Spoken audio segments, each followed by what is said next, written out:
For the Nigerian national anthem as sung by members of the Green Run High School chorus.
I am the founder and the executive director of TACA, the Tidewater African Cultural Alliance, and we are a group of Africans of the diaspora who strive to unite our greater Tidewater community through community outreach, community service, educational programs, and cultural events such as this.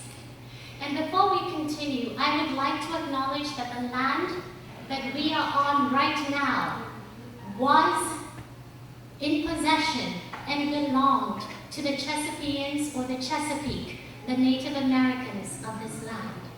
And in that vein, I would also like to acknowledge that on August 25th, 1619, some 22 odd Africans documented from Angola arrived and landed.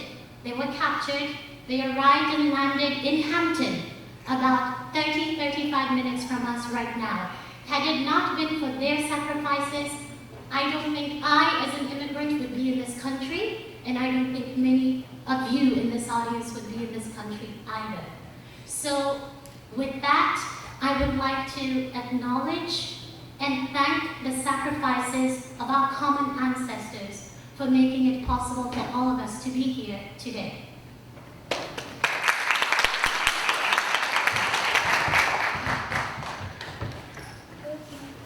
Hello everyone. Again, welcome. We are excited to see all of the beautiful faces here today. My name is Natasha Erewa, and I am a TACA board member.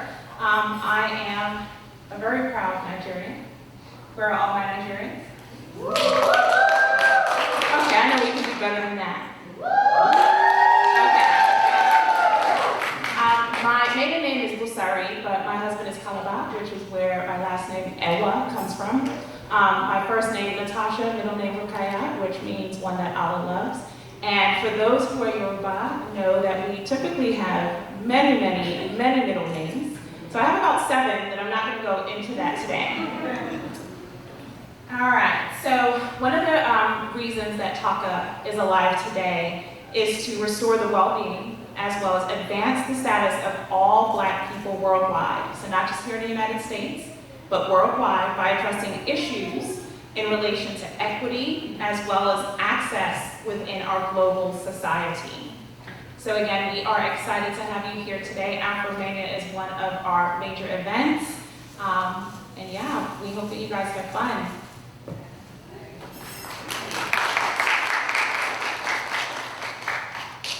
So the vision of TACA, the Tidewater African Cultural Alliance, is solidarity, coming together through the celebration of the African diaspora worldwide. Not just here, not just on the continent, but everywhere that we have impacted, which is literally everywhere, maybe not Antarctica, but everywhere else that we have impacted. So, right now, we had invited the mayor of Virginia Beach to join us. Unfortunately, he had another engagement and he could not be here. So we were able to ask the chair and CEO of the Nigerians in Diaspora Commission to give us a keynote address. And she could not be here in person either. She is currently on a pressing matter in Abuja. But she did send us a wonderful address, and she called it her goodwill message that we would like to play for you. So, as the lights dim,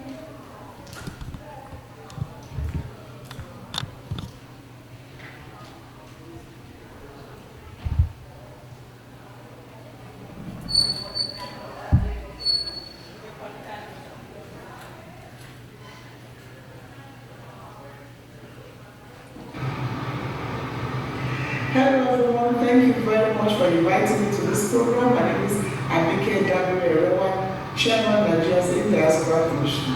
Let me start by commending Tidewater African Cultural Alliance for putting this Afro-MANIA program together. It's very important that we engage our diaspora. Because Nigeria realizes the importance of its diaspora, we now have a Diaspora Commission, which is to engage specifically Nigerians in the diaspora. We're dealing with millions of Nigerians abroad. And for us, Nigerians in the diaspora are described as the most educated immigrants in America. So we have Nigerians excelling all over the world. And the idea is, if you have our people excelling all over the world, why don't we engage with them? Why don't we work with them? Why don't we ensure that they're part of the progress and development of their country? So we have this commission in place. And while we engage our brothers and sisters from Nigeria living abroad, we also engage the historic African diaspora. For instance, we have a program called The Door Return.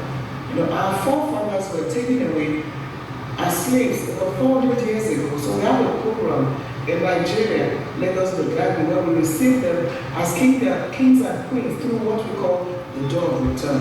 Well, I'll tell you more about the program later. But right now, we'll invite you and let you know about that program and hope that you can participate sometime here in Nigeria in October. But the African diaspora is a program we engage, it's a program we get together. It's important we work together as Africans wherever we find ourselves. As long as Africa remains a quotes underdeveloped, in quotes the dark continent, the world will continue to look down on all of us as black people. It doesn't matter where we are. That is why I commend what you are doing today and celebrating us, Afro-Mania, the best of Africa, the best of Nigeria, the best of various countries on the continent. And Africans at home must continue to work with Africans in the diaspora. It's very important. Africans on the continent working with Africans outside the continent to build this beautiful continent of ours. We in Nigeria are doing that, and like I said, that's why we have the commission. And we look forward to working with every one of you to ensure that we develop the issue of the diaspora. In a lot of countries, Israel, China, Pakistan, Ireland, India, cannot talk about its development without its diaspora. That's what Nigeria is trying to do. So we look forward to working with you, we look forward to engaging more with you, and we look forward to further ensure how we can deepen the diaspora relationship. No, we cannot ignore our diaspora, we will not ignore our diaspora, and we're encouraging all of us that let's work together as African diaspora, wherever it is we find ourselves. Again, thank you very much, Time Warner African Cultural Alliance, for putting this together. I wish I could be with you. I look forward to be with you at the next event. It doesn't matter where we are, what continent we are, Nigeria, Ghana, wherever, we are one. We are brothers and sisters. We should work together and develop this beautiful continent of ours. And we're willing to do that with you. Thank you very much, Alan, and wish you a very, very successful summit. Thank you.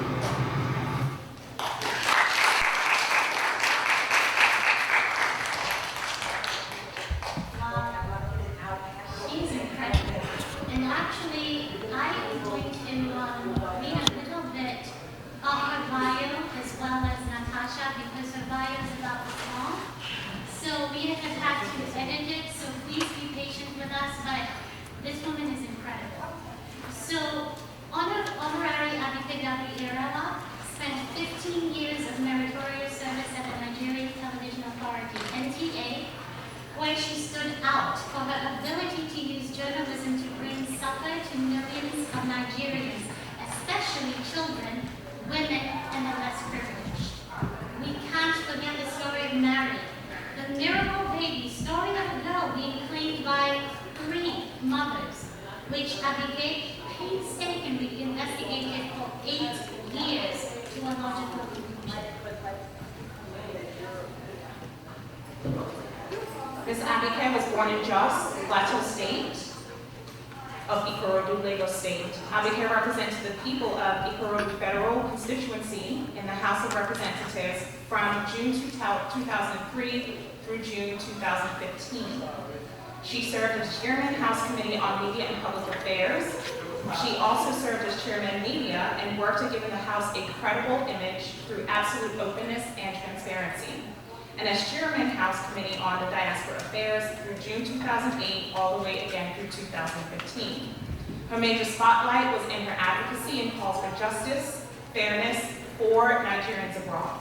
From China, Pakistan, Libya to the United States, Northern Cyprus, Saudi Arabia, Russia, Brazil, and many more countries, her intervention has been impactful. She championed and sponsored the Freedom of Information and the Violence Against Persons Bill, which have both been signed into law in the country of Nigeria. The Nigerian Infant Welfare Scheme Bill, Nigerians with Disabilities Bill, a bill to amend the Railway Act to allow private sector and state participation, Nigerian Diaspora Commission Bill, and a bill to promote the advancement of Nigerian women and girls, amongst many others. She voluntarily did not seek re-election for a 4th term in Parliament. In her words, let's give others a chance. She serves as the Senior Special Assistant to the President on Foreign Affairs and Diaspora from 2016 to 2019, and now she has been appointed Pioneer Executive Chairman, CEO Nigerians in Diaspora Commission, a position she is serving with diligence, effectiveness, and passion. Honorary Abike Dabiri Erewa, who was mostly educated in Nigeria and studied at Harvard's JFK School of Government, has received over 350 international awards and recognitions. She has been a voice for the voiceless and remains a symbol of hope and inspiration to many. Her comportment, integrity, virtues, and ideals are indeed qualities worthy of emulation, and her guiding philosophy at all times is that success is not about age. It is not about character. It is not by how much you have, but by how many lives you are able to touch. She was incredible, she is incredible, and we are honored to have her be a part of this event. So those of you, I don't know if there's anyone out there who wants to come in, you can come in. And just to let you know, if you are here and you need to use the restroom, we are going to ask you if you could go upstairs and then go down the stairs because there's a lot that's happening down here. So I will let Natasha continue and then we will dance for you shortly. So I really love that. Success is not about age. You all agree? Yes. All right. Okay, so now we're going to be taking a visual tour of Nigeria. So as I said earlier, I am a proud Nigerian. I was born in Lagos, Nigeria. I was raised in the UK as well as here in the United States. But, you know, it's all about the green, white, green for me. So I'm going to also share a couple of facts. Nigeria is a very, very diverse country. It is huge. That is why it is called the Giant of Africa. Many tribes, again, extremely diverse. So a quick fun fact for those who may not know, but Nigeria is 1.3 times larger than what state do you guys think in the United States? 1.3 times larger. Yay. All right. Yes, Nigeria is 1.3 times larger than the state of Texas. But in addition to that, our Nigerian population is actually 7 times that of the state of Texas. That's a lot of people. So let's see what else our Nigerian embassy here in Washington, in the city of Washington, D.C.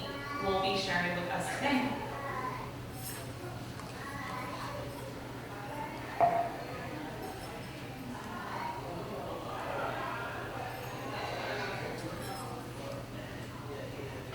With a population of over 200 million people, the very core of this nation lies creativity and a unique identity that merges cultures and languages.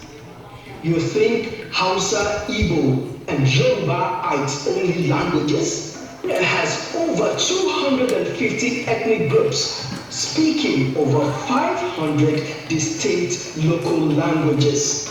Our founding fathers have set the pace, and today that humble beginning continues to be passed on under the leadership of President Muhammadu Buhari. Nigerians are ranked the most optimistic people in the world, gaining 70 points in Gallup's poll of 53 countries. Nigeria also has one of the most advanced space programs in Africa, with over 5 self-made satellites launched into the orbit since 2001. Nigeria, with about 62% of its population below the age of 25, remains a promising place for businesses to thrive. Talking business, Nigeria has the most tech startups in Africa, with most of them breaking barriers in online payments and other essential services. And here in the United States, Rice University carried out a research on the most educated group in the United States, which showed Nigerian Americans are the most educated group in the United States. Back home too, smiles are being put on the faces of the audience and money in the pockets of countless creatives engaged in the film and music industry. Nollywood, the second largest movie industry in the world, with over 1,000 movies per year, with an estimate of $5 billion generated, stirs emotions on and off the global screen. Nigeria, despite its challenges, remains Africa's leading oil producer, with an estimated 1.36 million barrels of oil produced per day. Nigeria's GDP amounted to $443 billion in 2020, ranking the highest in Africa. Our values of hard work, determination, and a shared philosophy of greatness continues to inspire, hence our collaboration with other nations of the world.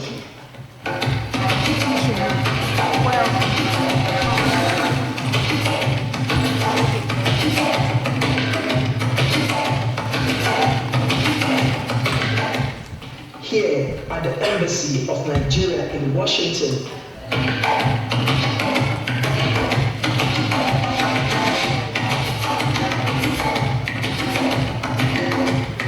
to know Nigeria is to know its people, their fears, hope, and their aspirations.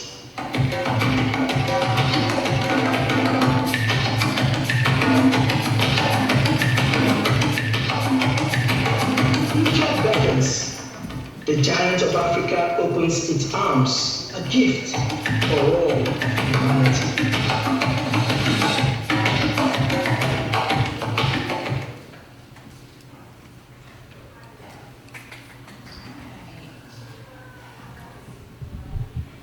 Residents of Buffalo, New York. Not today.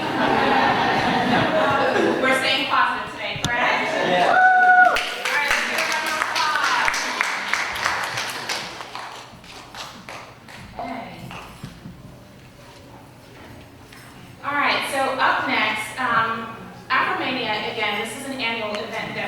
But of course, because of COVID-19, this was supposed to take place in February of this year, but with the pandemic, it has created other plans. So again, we just want to thank you all for joining us today. And because of the date change, some of our participants who typically do participate in this event aren't able to be here today. So we do always have a spoken word portion, which I am a part of, and my dear friend Terrell Mercer typically performs, but he could not be here in person, so the power of technology, he and I were able to collaborate and do a spoken word piece together, and so that's what you both are going to listen to today. So, like many Africans, I'm not just going to say Nigerians, but like many Africans, we wear several hats, and spoken word is something that I have been doing since the age of 12. In addition to that, I'm a psychotherapist, a photographer, a Zoom instructor, but I think, again, that's just from our layman. It's just what we do, right? All right, so I hope you guys enjoy this piece.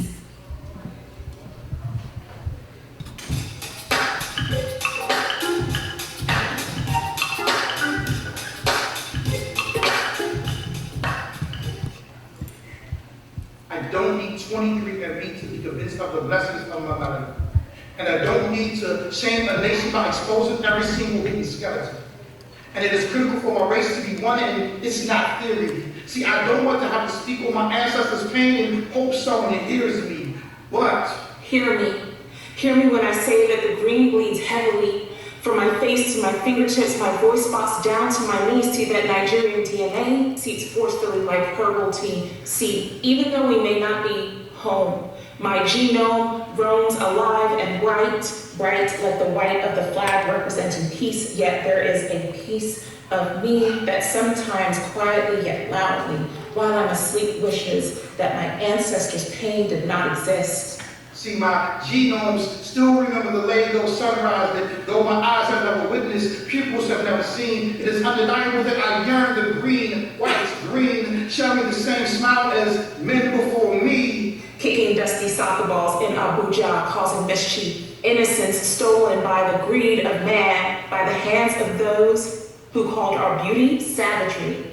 Innocence of people and innocence of land. Innocence of a culture that existed as its very own brand. Nigeria, Africa. We are not a wasted people. We are not a fruitless estate. Our pigments and our excellence, our DNA, that is we. Don't need 23andMe to convince me.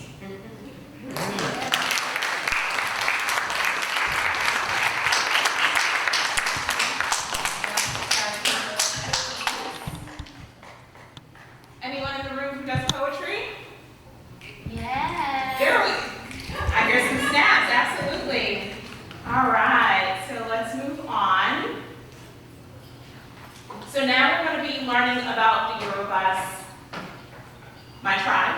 And as you saw in the embassy video earlier, there are many ethnicities within the country of Nigeria, or tribes.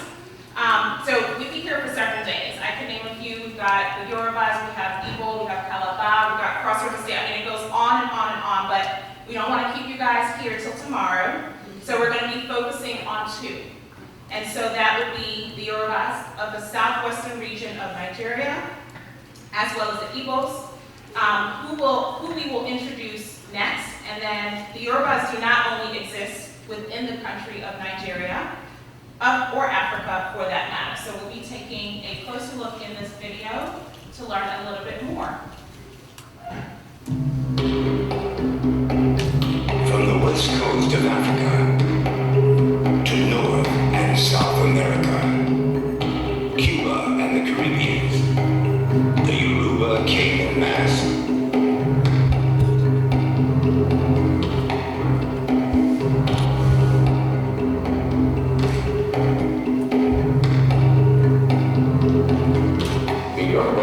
People who came from a thriving empire, an empire that had subject states, an empire that was well organized, well structured, well founded.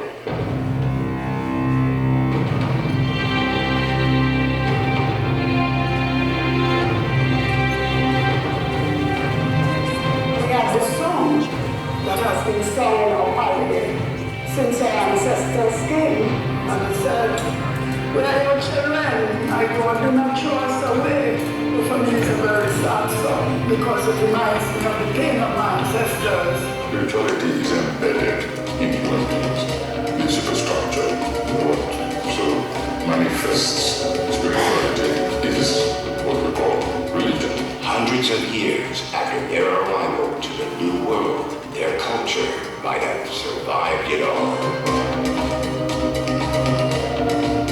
A cultura do povo Yoruba foi muito importante para a emancipação, para a liberdade do povo que estava negro, africano, que estava aqui escravizado. During the civil rights ages, we were opening the culture to the black people that had no knowledge of where they came from, had no knowledge of the ancestors. Baba was a part of many black nationalist movements. They went to Detroit, Michigan, at Aretha Franklin's father's church. Detroit Police Department showed up and just unloaded on the church. And they started shooting up the church. We had women and children with us. Our soldiers fired back until they had no ammunition. Meanwhile, the Black Panthers got on to go after to us. Yoruba culture did not teach turn the other cheek. On the contrary, Yoruba culture celebrates the God of war to execrate their oppression. So you can see that Yoruba played a role in the liberation struggle in Latin America and in the struggle for human rights. The people within the village came from the Black Panthers, they came from the Martin Luther King movement, they came from the civil rights movements, the Malcolm X movements, the Lincoln. They were fired up. We are nothing without Africa. When people are deeply immersed in their own spirituality, it doesn't matter where they go. Within the secular world, they preserve that inner system of beliefs, of relationship with outside phenomena, with nature, and this in turn manifests itself in cultural production, which these slaves took across the Atlantic with them.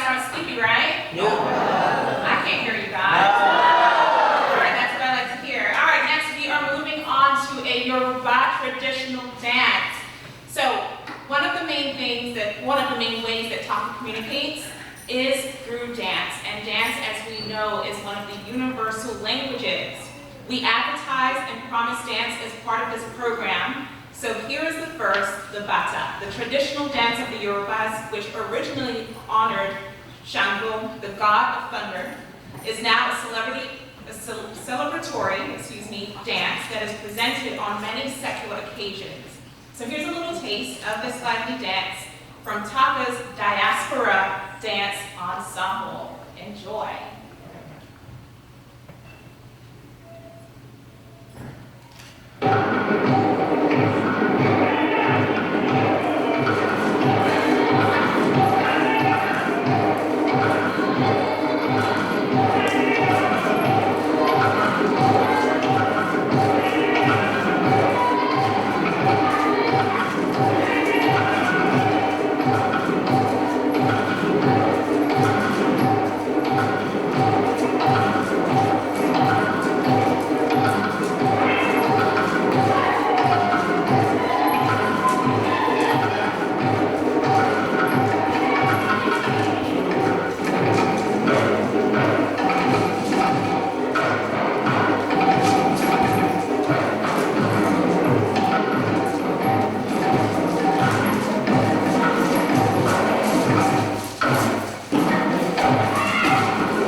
Presenting today, as we did with our Afro MANIA event back in 2020. So this year, we are highlighting the country of Nigeria. In 2020, we highlighted the country of Kenya.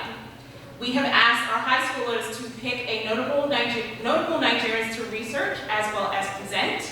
This year, Chesapeake is also involved and represented by Deep Creek's Science and Medicine Academy 10th grader, Nicole Wamuzike, who is very excited to represent her Nigerian heritage.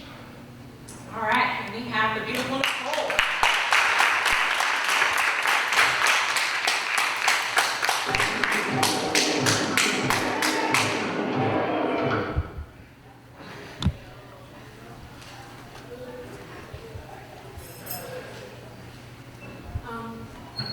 Good afternoon, everybody. Today I have the honor of presenting Ngozi Okonjo-Iweala, who is the Director General of the World Trade Organization. So, as I said, her name is Ngozi Okonjo-Iweala. She was born June 13th, 1954, which would make her 67 years old today. She was born in Delta State, Nigeria. And for a bit about her family, her father was a mathematics professor, her mother was a sociology professor, and her husband, Dr. Iweala, was also a medical doctor, and together they have 4 children. For her early education, she was educated at Queen's School in Enugu and St. Anne's School in Ibadan. For her higher education, she studied at the International School in Ibadan. She also graduated in 1976 with an A.B. in economics from Harvard University, magna cum PhD in Regional Economics and Development from the Massachusetts Institute of Technology in 1981. So prior to her work as the Director General, she has also done some notable things. She was the chair of the board of Gavi, the Vaccine Alliance. She had a 25-year career at the World Bank as a development economics. She rose to the second position, which would be the managing director. She led the World Bank initiatives to assist low-income countries during the 2008 to 2009 food crisis, and later during the financial crisis. She was also Nigeria's finance minister twice, the first being 2003 to 2006, and the second being 2011 to 2015. She led negotiations with the Paris public creditors that led to the wiping out of $30 billion of Nigeria's debt, including the outright cancellation of 18 billion. She was also the first woman to hold this position. So, as I said in the beginning of the presentation, she's Director General of the World Trade Organization. She assumed our office in March 1st, 2021. She was the first woman and first African to lead the World Trade Organization as Director General. So she has also gained some awards and recognitions from multiple places. For example, she is the Finance Minister of the Year in Africa Investors Magazine 2004. She was the top 100 women in the world in The Guardian 2011. She was the top 100 most powerful women in the world in Forbes 2011, 2012, 2013, and 2014. She was the top 3 most powerful women in Africa in Forbes 2012. She was part of the 50 greatest world leaders in Fortune 2015. She got the Vanguard Award from Howard University in 2017. She was one of Transparency International's 8 female anti-corruption fighters who inspired in 2019. She also gained African of the Year in Forbes Africa 2020. And this is only the surface level of how much she has gotten recognized for amazing accomplishments. So yes, ladies and gentlemen, I hope that you learn a bit about this amazing woman that I have the honor to present to you. Thank you for your time.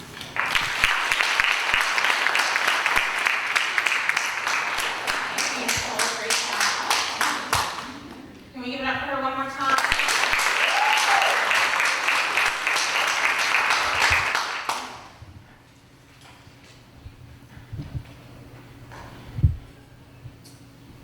Okay.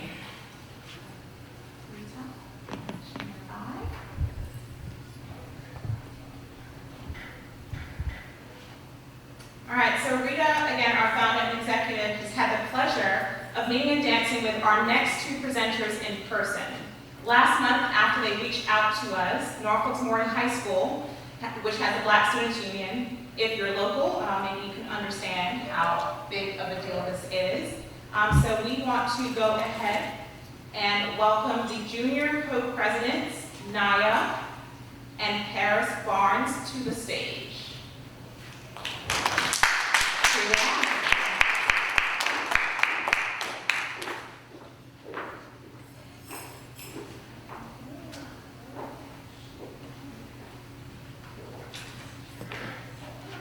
Good afternoon, everyone. My name is Naya Moore. And my name is Paris Barnes. And we are the co-founders and presidents of Moore High School's Black Student Union that we started this year. And we will be presenting Flora Nuwapa and Funmilayo Ransom. So a little bit about Flora Nuwapa. Flora Nuwapa Nukira Nuwapa, aka the mother of modern African literature, was born on January 13th in 1931 in Oguta, Nigeria. Throughout her life, she studied in Fagula, Port Harcourt, and Lagos before she attended the University College in Ibadan in 1953 through 1957, studying English, history, and geography. She studied at the University of Edinburgh, where she got her diploma in education. She worked teaching education until the Civil War in Biafran started in 1967. During the war, the women Flora worked with in the health and social welfare encouraged Flora to advocate for what in a man's world was considered normal, but from a woman's point of view. You see, a lot of her work reflected these issues, and she often was labeled as a a feminist, which she was not too fond of. Some accomplishments Flora had was that she was the first African woman to have a novel published in the English language in Britain at the age of 30. She was also one of the first African women publishers after founding the TACA Press. She published 10 novels in her lifetime, all of which spread the Igbo lives and traditions from female perspectives. Flora taught at 5 universities in her lifetime, those universities being New York University, Trinity College, University of Minnesota, the University of Michigan, and the University of Illinois, before she passed away in October 16, 1993, from pneumonia. Here are some of the artworks that she did, and a few pictures of her, and a few of her books that she published. Nwapa had an incredible impact on Nigeria, and her works make it known that women can be strong in liberal arts and education.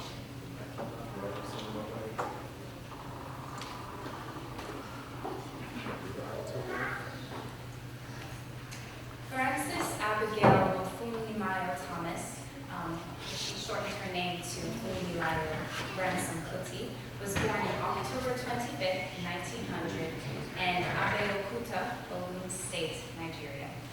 She was an avid Nigerian political campaigner, suffragette, a teacher, and activist for women's rights, which she centered her entire career around. She went abroad during her early 20s to finish her schooling in Cheshire, England, where she changed her name from Frances to shorten it to Funmilayo Ransom Kuti in order to show more of her heritage and have pride in her name, in spite of being in England and facing racial prejudice. And she also studied elocution, dressmaking in French, so a lot of the curriculum that she engaged in was based off of what they deemed necessary women to learn in the early 20th century.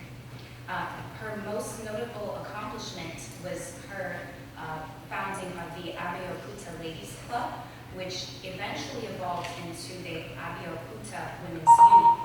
When it first started out as a ladies club, she was a part of the middle upper class of Nigeria, so she was able to engage in furthering her education, and she wanted to establish a club by which she could share a lot of her teachings with other women on the same socioeconomic background as her.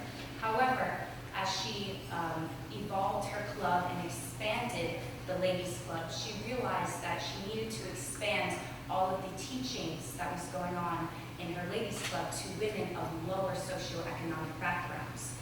And so she eventually started to advocate and expand into the Women's Union, where she advocated for women's market rights. During this time period in the early 20th century, the Nigerian government put taxes on women who would sell rice in the markets, which would put them in dire financial circumstances. And she advocated and was successful in being able to get rid of these unfair taxes. She also taught literacy classes and protested other taxes that were put on women and defied laws that would prohibit her group from expanding and meeting. And her women's union was actually able to expand to about 20,000 people, and globally 200,000 people were able to support her group financially and advocate internationally on behalf of Nigerian women.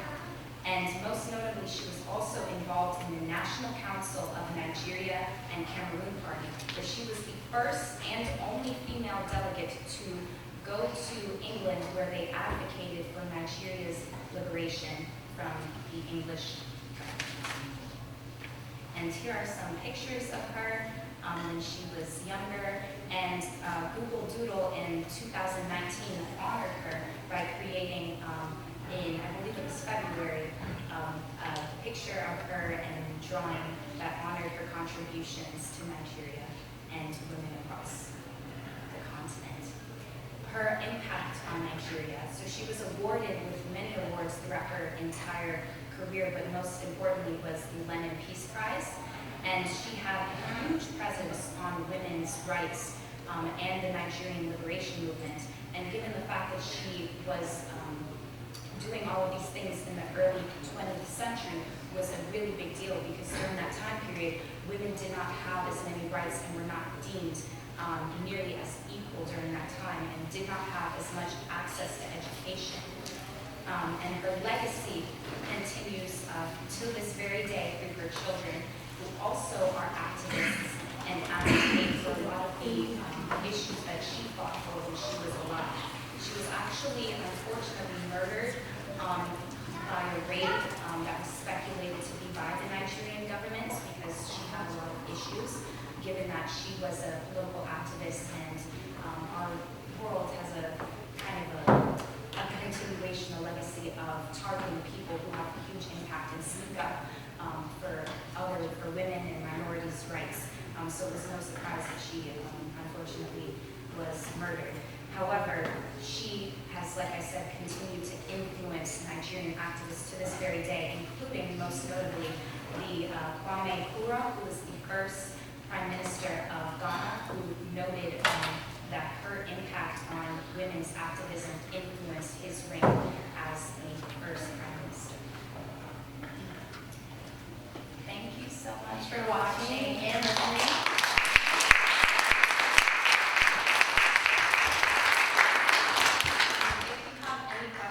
Please feel free to reach out to us and follow us at MoriBSU on Instagram. And thank you to Mrs. Cohen for this opportunity and allowing us to participate in Afro-MANIA.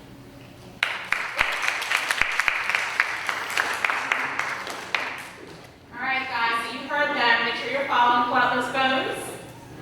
MoriBSU. And as you have those phones out, all right, make sure that you're also following us, TACA, on Facebook, all right, on Instagram, TACA757. Are we following? Great, wonderful.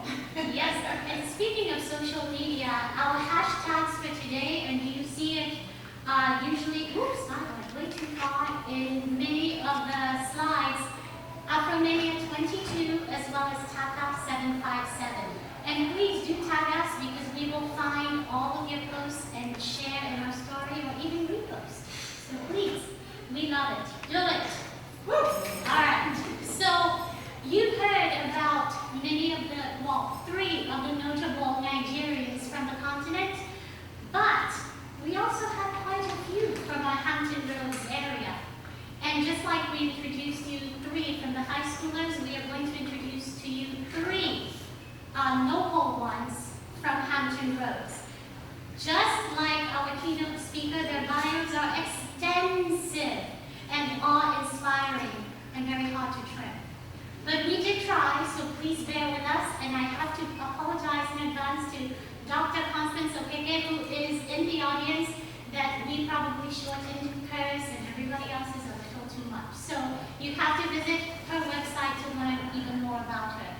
So Chesapeake's Dr. Constance Okeke, medical doctor, who has a Master of Science in Clinical Epidemiology, is an Ivy League trained board-certified ophthalmologist specializing in glaucoma and cataract surgery.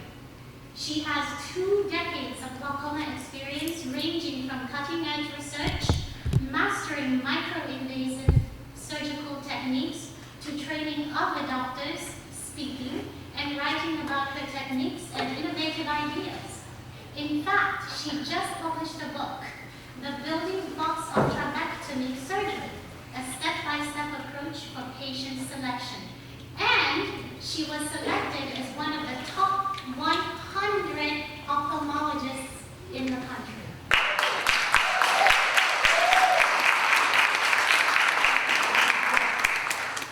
Dr. Okeke has also passionately prevented blindness through medical missions, glaucoma awareness campaigns, and public speaking. An accomplished and celebrated teacher, researcher, and leader in health services administration, Dr. Augustine or Austin Abel of Norfolk was selected 6 years ago as provost of Old Dominion University through a nationwide search conducted by a 16-member committee chaired by Ellen Neufeld, Vice President for Student Engagement and Enrollment Services. I am thrilled to welcome a scholar and research leader of Dr. Ago's caliber to Old Dominion.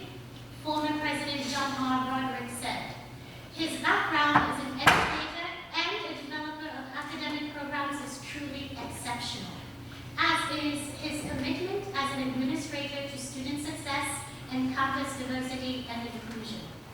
Dr. Ago has excelled as a dean at 2 urban universities, demonstrating creative vision to conceive and successfully execute strategic plans. I am excited that we will now move forward under Dr. Ago's inspiring academic leadership.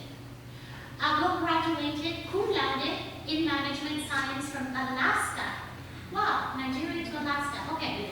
From Alaska Pacific University in Anchorage, Alaska. He earned a master's in health administration from Governor State University in University Park, Illinois, before he earned his PhD in hospital and health administration from the University of Iowa. And then the third one is Nneka Chiazo of Virginia Beach. She is the Regional Vice President of Government and Public Affairs for Virginia and North Carolina at Cox Communications. She leads a team responsible for devising and executing strategies that advance Cox's community, employee communications, media, and government interests in the region. Prior to joining Cox, she was the Vice President of Public Policy and Government Affairs for Veteran Communications, where she was a leading advocate before Congress and several government agencies on a variety of policy areas, including supply diversity, public safety, cybersecurity, and network resiliency. Active in numerous civic and business organizations, Nneka's commitment to doing well and doing good leads her. Excuse me one moment.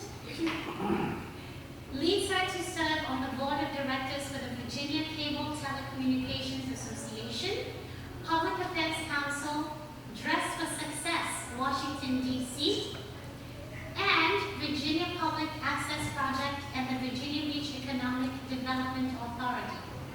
She has received notable awards and recognitions. Among these, in 2019, she was named by the Washingtonian magazine as one of the outstanding women in Washington, D.C., and was recognized by Engaging Black America for her commitment to diversity and inclusion. The Virginia Center for Inclusive Communities recently named her Humanitarian of the Year for 2022. An alum of Harvard Business School, Nneka lives in Virginia Beach with her husband and 2 daughters.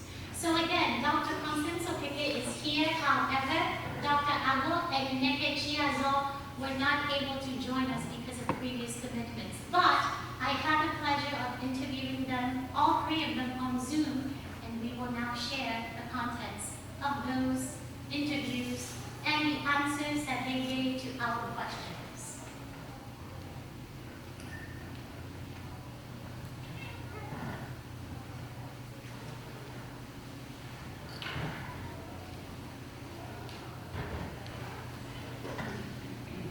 Hello, my name is Dr. Constance Obianuju Okeke. I am living currently in Chesapeake, Virginia, and I originally was born here in the United States, but my Nigerian background is from Anambra State. Both my parents are from there, my husband's from there, and my husband's and my town is Enugu. I'm an ophthalmologist here. I specialize in glaucoma and cataract surgery, and I work at Virginia Eye Consultants, CBP physicians. What brought me to Hampton Roads with my family, we moved from Philadelphia, Pennsylvania, and I was there working as an assistant professor of ophthalmology at the Shea Eye Institute at the University of Pennsylvania. I was there doing a lot of research, and I was looking to be able to expand my area of practice to clinical and surgical. And so I was looking for a position that was a little bit closer to my family. I have a lot of family in the Maryland and the Virginia area. And so we ended up moving to Southern Virginia for my position, which I'm currently still at the Virginia Eye Consultants. I've been with that company for over 12 years now. I'm the lead glaucoma specialist there.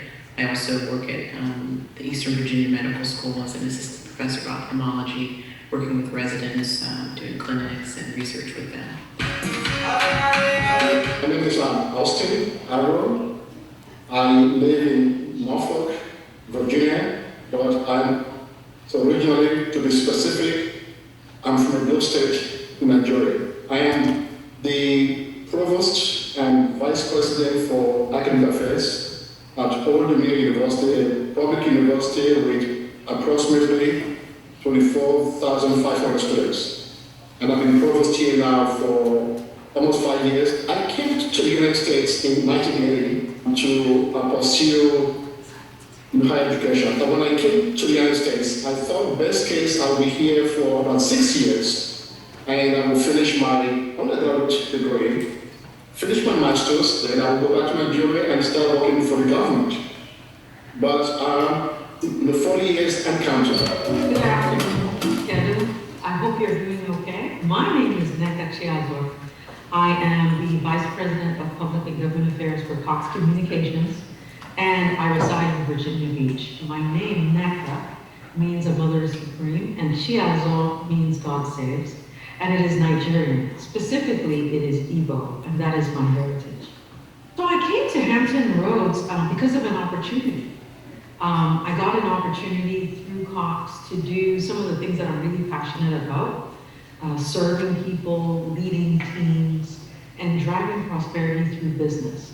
And so when this opportunity came up and Cox had this position open, even though I'm not from Hampton Roads and I've never stayed or lived, it was too big an opportunity for me to pass up. And once I learned too that Hampton Roads had several beaches, including Virginia Beach, the decision was easy. And so as a result, I left a 20-year career with Verizon in Washington, D.C., and came to Hampton Roads about August would be 5 years. I moved down here August 2017.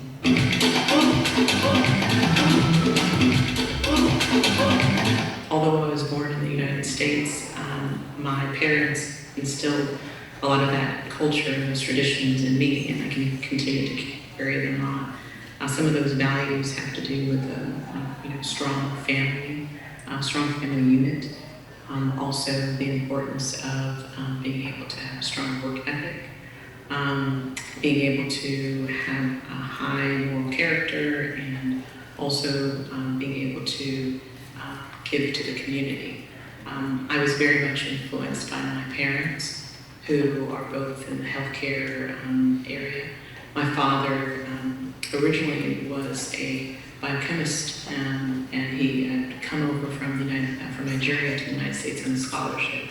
Was able to get a PhD in biochemistry, and while he was teaching local students in organic chemistry and biochemistry, he said, that's something I could do too. So he was a late bloomer, but he became a medical doctor and specialized in emergency room physician.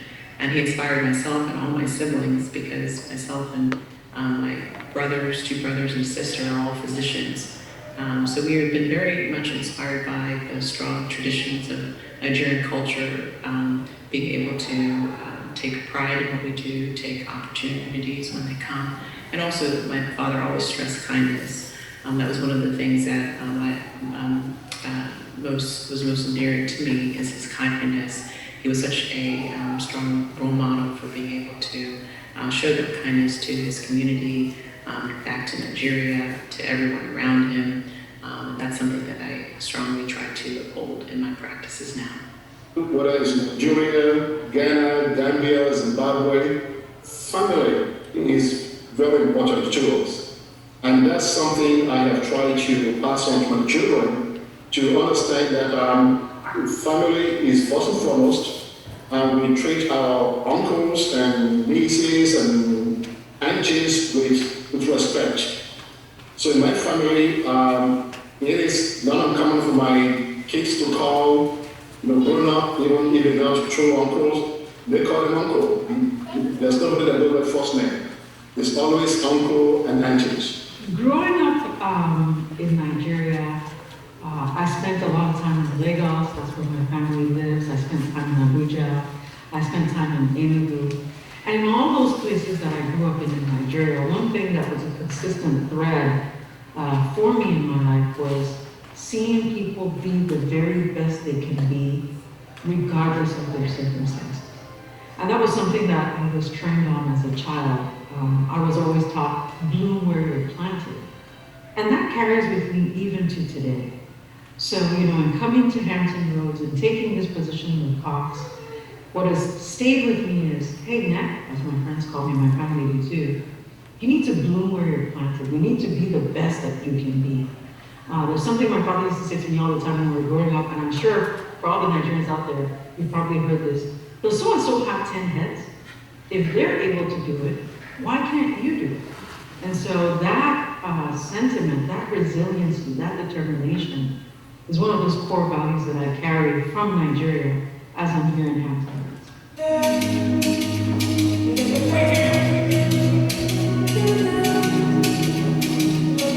Someone who's Black, someone who's a female. In terms of being able to see far or believe in my ability to do things, one thing I can definitely say is that my parents strongly encouraged me, especially through the Christian faith, that you could do all things through Christ who gives you strength. That's something that I've always have believed in, been taught and believe in, and continue to speak that to my children and have it written on my wall at work because it's something that gives me strength. Some of the obstacles sometimes I know I would face is that being taken seriously as someone who is a strong contender for being able to excel. I remember when I was in my high school career, very interested in going to Ivy League schools, and my father had kind of put that dream in my mind about being able to go to an Ivy League school, and so I applied to several of them. But my guidance counselor kind of stressed that I should have more safety schools because he didn't know if I would be able to get in, didn't want me to get disappointed.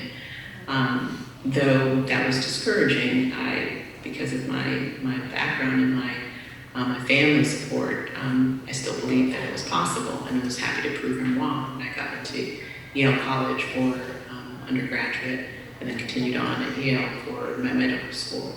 After going into being a physician, there are times when you come into the room and people are looking for someone else because they think someone else should be the doctor, maybe you're the nurse or the assistant. And so, being able to be taken seriously as someone who is able to provide good care and quality care. And to be honest, I didn't really let that set me back. It really was more of a challenge to me because I always wanted to be able to have the opportunity to switch people, to have someone who's coming into the room whose arms are folded and are kind of looking at you suspiciously or with uncertainty. But then by the end of my exam, by the end of my ability to tell them what I think is going on and what I think we should do, having them melt into my hands like, okay, whatever you say, doctor. And so I see it as those obstacles sometimes as challenges. And I take them on because as my father was a role model, I kind of feel that same sense. It's not common that there are people who are ophthalmologists, especially not Black ophthalmologists or Nigerian ophthalmologists. But I do take it on as whenever I'm in a situation where I can represent, I represent myself, my family, I represent the Nigerian culture, I represent God, and so I take it as any challenge as something that something to overcome, into something that can help. Because sometimes when you have a situation and someone has put a certain stigma on someone based on how they appear or look or sound, if you're able to help them have a good positive experience with you, then they may change and in another situation give someone the benefit of the doubt. So that's how I see those challenges. In many ways, my experience really exceed what I expected or where I thought I would be at this point in my career. So the experience has been wonderful. So all I can say is that I'm very fortunate in many ways. Sojourning through the United States, being in Hampton Roads today, I've learned so many things to get to this place that I'm at right now. I was actually born in St. John's, Newfoundland, and when I was about 10, my parents moved, my brother and I, to Nigeria. So I went to Nigeria, I did elementary school, I did secondary school. I came back to Canada to do my post-secondary education in college, and moved to the United States to pursue the American dream. And so being in that mix, you know, one of the challenges that I faced early on is I never really fit in one particular box. I'm putting box in air quotes, right? When I was in Canada, I was the African in Canada. In Nigeria, I was the Canadian in Nigeria. And then today, here in the US, I'm like oh, you're not from here in the United States, even though I'm a citizen and I pledge allegiance to the flag. And so one of the challenges I would say that I've faced and continue to face is being sure that my identity, as other people might see it, does not necessarily limit me, right? Being able to portray and convey who I am and what matters to me at all times, regardless of the type of box you try to put me in. And also just being able to try and wear down some of these barriers, the unconscious bias. So I'll give you this funny story. Sometimes when I meet people, you know, they're like, well, where are you from? And I'll just joke and I'll just say, hey, Wakanda. And you don't know how many times people actually take that seriously. I do it in jest. But, you know, once the laughter dies down, I share with them my background, my heritage, the fact that I am Igbo and I grew up in these different places. And invariably I get, oh my gosh, I didn't know that about you. And so my call to action for everyone is, you know, let's drop our hidden biases, let's not make assumptions, even about people that look like us. Let's just try to get to know each other as each other.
While others were centralized. Igbo communities west of the Niger were generally chiefdoms with titles and chieftaincy paraphernalia. East of the Niger, however, possessed monarchies with a king of what the Igbo called Eze. Men, and in some cases women, were either conferred with titles or they bought them from existing title members. Initiation into these associations gave members some privileges and obligations in society. Age-grade organizations and the deities acted as centralizing agencies in Igbo communities. Like some other African peoples, the Igbo have a pantheon of gods and goddesses ranked according to importance and function. The head of the pantheon is Chukwu, the supreme god. Other high gods in the pantheon are Anyanu, the sun, Egwe, the sky, Amadi Oha, the lightning, and Ala, Chukwu's daughter, the earth goddess and the mother of the Igbo people. Lesser divine beings include deities associated with nature and agriculture, such as Aha Njoku, a goddess associated with women's activities and cultivation of yams, a central ingredient in the Igbo diet. In a myth told by the Igbo, humans sent a dog to the supreme god, Chukwu, to ask him to restore the dead to life. The dog was meandering along on his journey, and slowly his message was overtaken by a toad that had overheard. The toad wanted to punish humans for whatever reason, so it gave Chukwu the message that humans did not wish to be restored to life after they had died. Chukwu agreed to the request, and of course, would not reverse his decree, even upon the dog's arrival with the true message.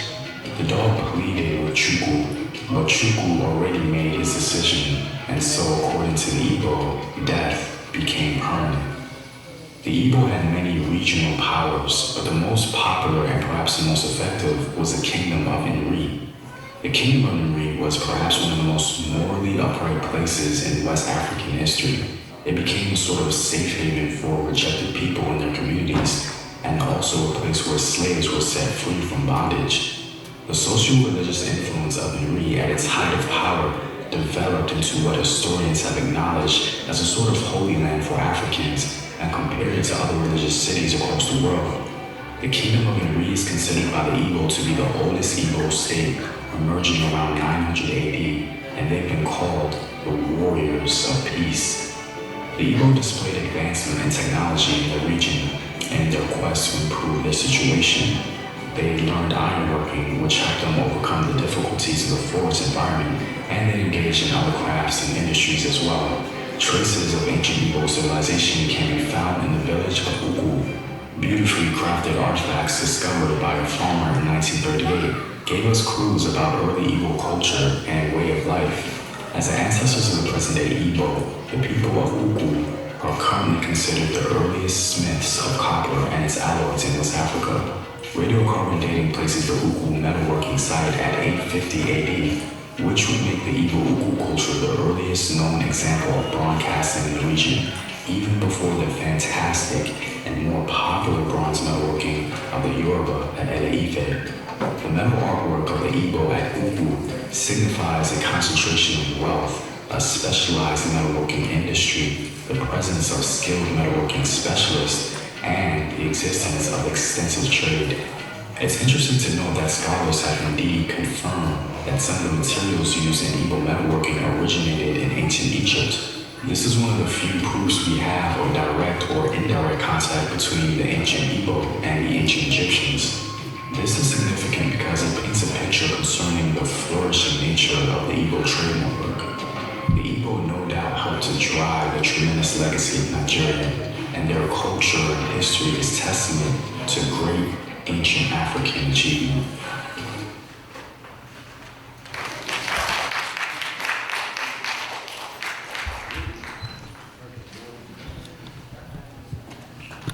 So of course, as we had said in the beginning, there are many different ethnicities or people who comprise the country of Nigeria, but for the sake of time, we are narrowing it down to the two, the Yorubas and the Igbos that you just learned about now. I am half blind without my glasses, and of course they're right here. So now, let us continue. One traditional Igbo dance, which is usually danced by the youth, pray for me, is an energetic and spirited one called Atidobu. The word itself means there's medicine or witchcraft in it. because of the increasing energy of the dance and its movements. Let's bring the rest of the Diaspora Dance Ensemble out here and give you a little taste of that energy.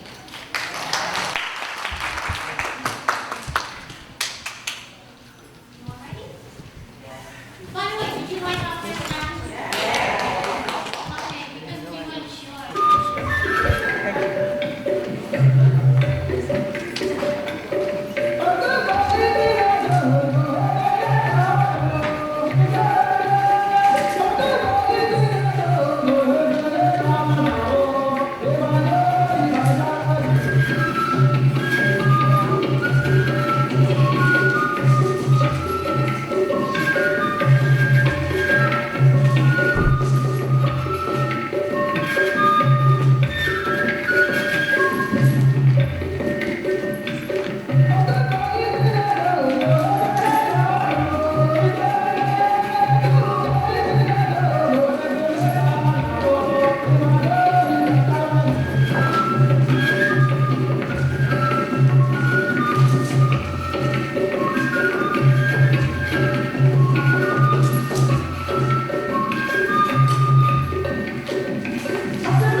On the continent, spreading money is like a sign of happiness and joy.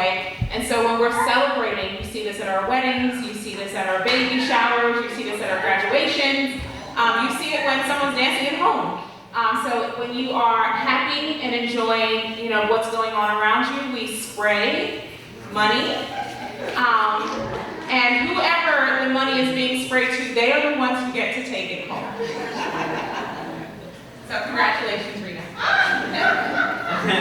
couldn't help it. I completely forgot that, and when Sister Chica did that, I was like, We now have so much money. Yes, and that money is actually going to be put to good use. We are a nonprofit, so any and all donations which we take, we use it. This, of course, program has been, I don't want to say paid for, but has been funded with generous donations in the past. But moving forward, believe it or not, even if it's $1, we're going to put it to another program or event. That's right. A lot more. We've got more spoken words. You guys are going to see some fashion and a couple of other things. So, can I get like a thumbs up, a hello, something? Yeah.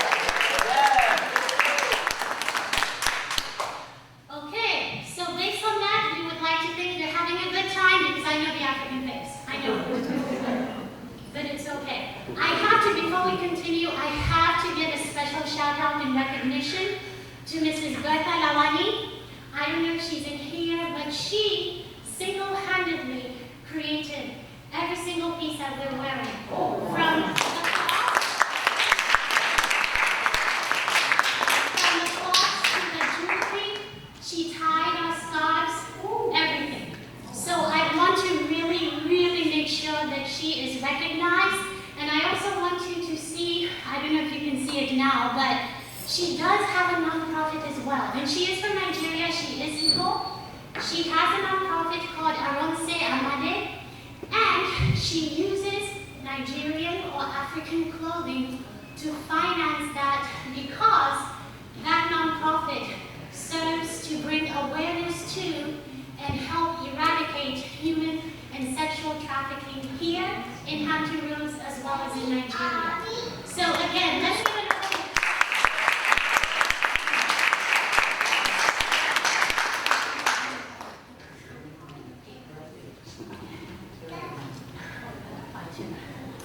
All right, so now that you guys have seen some more movement, we are going to continue.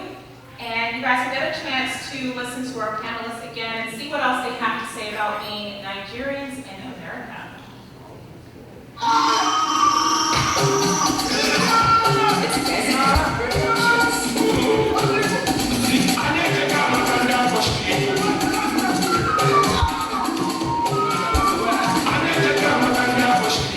Whenever someone hears my name, they often wonder where it's from. And so they are able to be more familiar with the concept of a Nigerian background. So people ask questions about it, so it gives me an opportunity to talk about my culture. In terms of how it's impacted my work, I do take a lot of pride in being Nigerian. It's seeming like daily that there's more and more Nigerian names that are being said, whether in the scientific world or the sports world or the different parts of just living. There's so many different Nigerians that are coming to the forefront, showing their talents, showing their skill sets, showing their abilities, showing their strength, and it all comes down to that strong Nigerian culture. And I feel pride in that.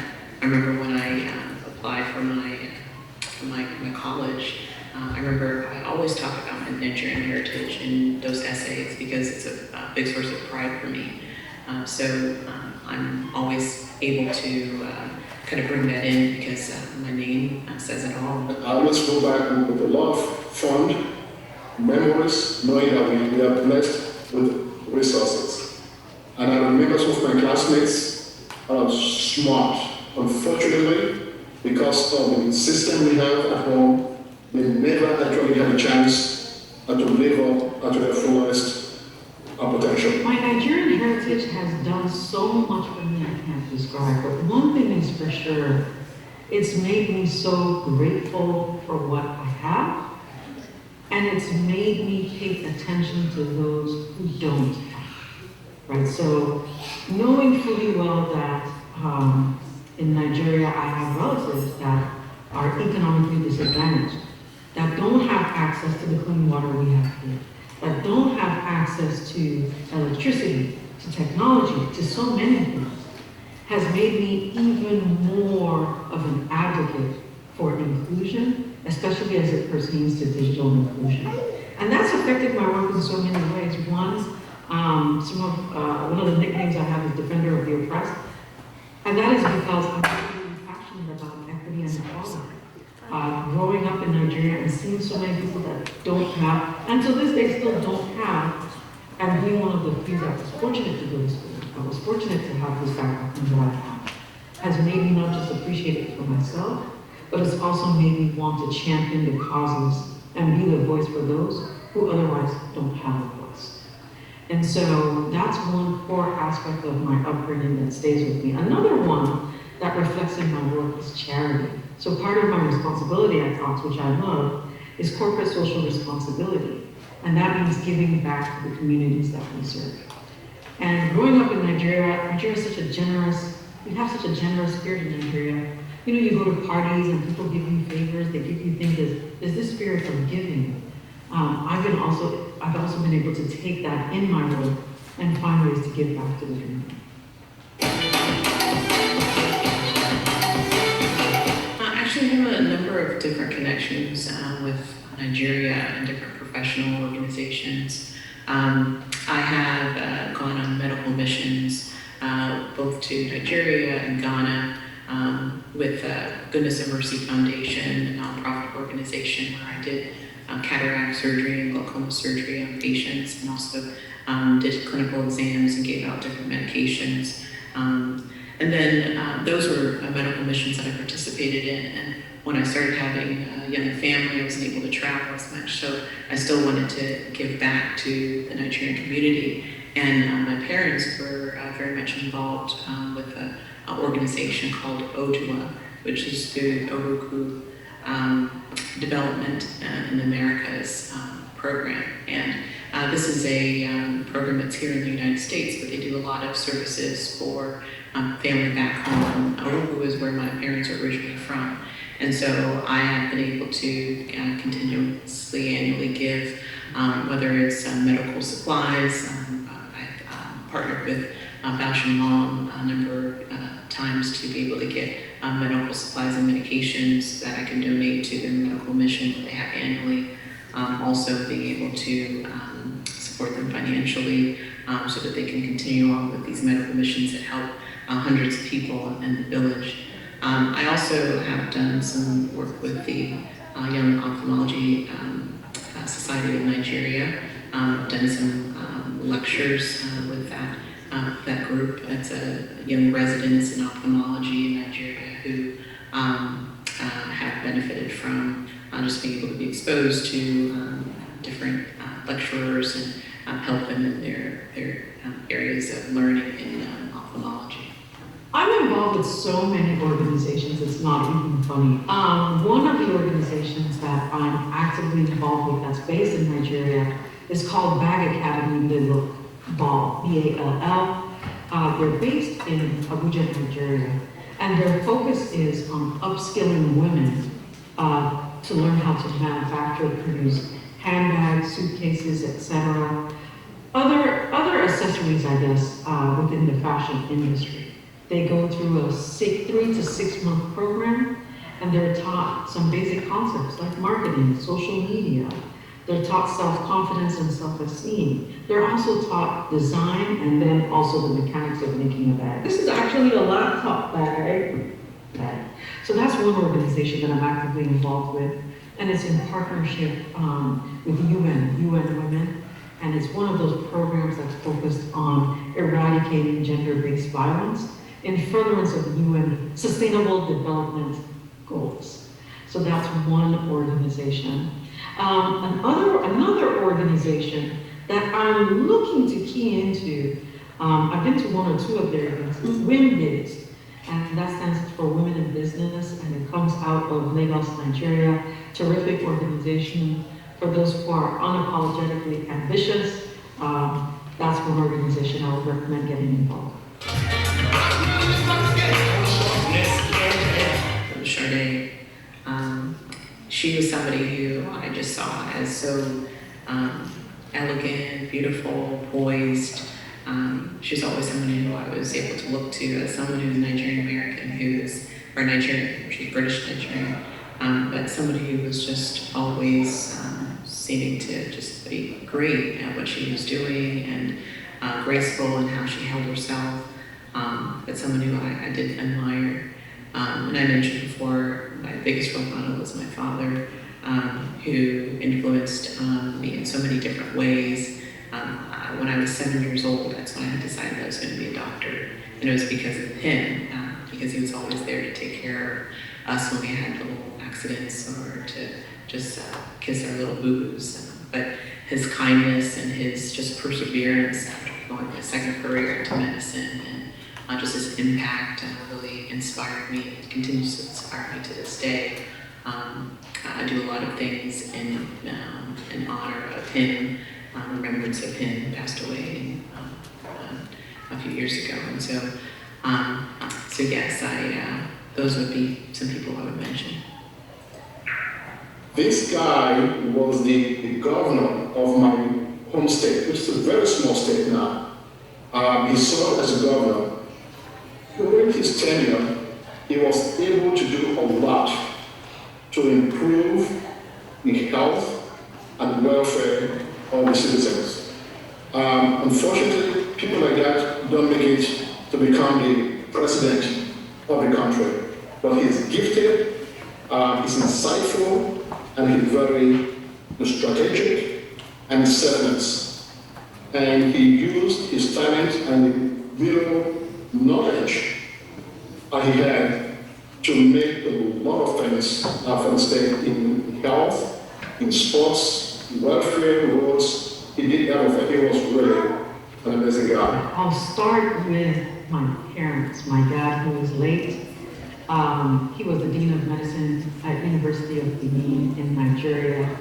And I just admire the way he touched lives. At his funeral service, I kid you not, maybe about 300 students in their white coats. And from him, what he modeled for me is leadership through service, leading people by teaching people. So that's one model I have. My mother is another huge role model of mine. She's done so much with her life. She's constantly evolving herself and others. She was one of the first women in West Africa to manufacture relaxers. She did this back in the day, and she's since evolved into a major player in the manufacturing industry. And she does a lot with the fashion industry. She's involved with the Fashion Association Designers of Nigeria, and she's actually the one who chairs the program I spoke to you about called Ball. So I'm really proud of her.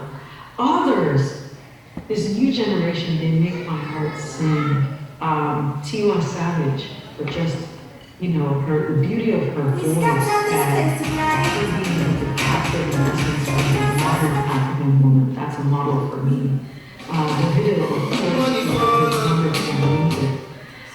Buchi Emecheta is another role model that I want to give a shout out to. The late Buchi Emecheta was writing about stories that impacted, that really showcased women, African women, and how they were living their lives before the independence, during independence, post-independence. And at times I say to myself, this woman didn't really get the spotlight I think she deserves. That's one huge role model for me. She always had this, witty, artistic way of conveying what was happening at the time. And she serves certainly as a model for me when I do my own writing. So, yes. I could go on and on, but I will stop there.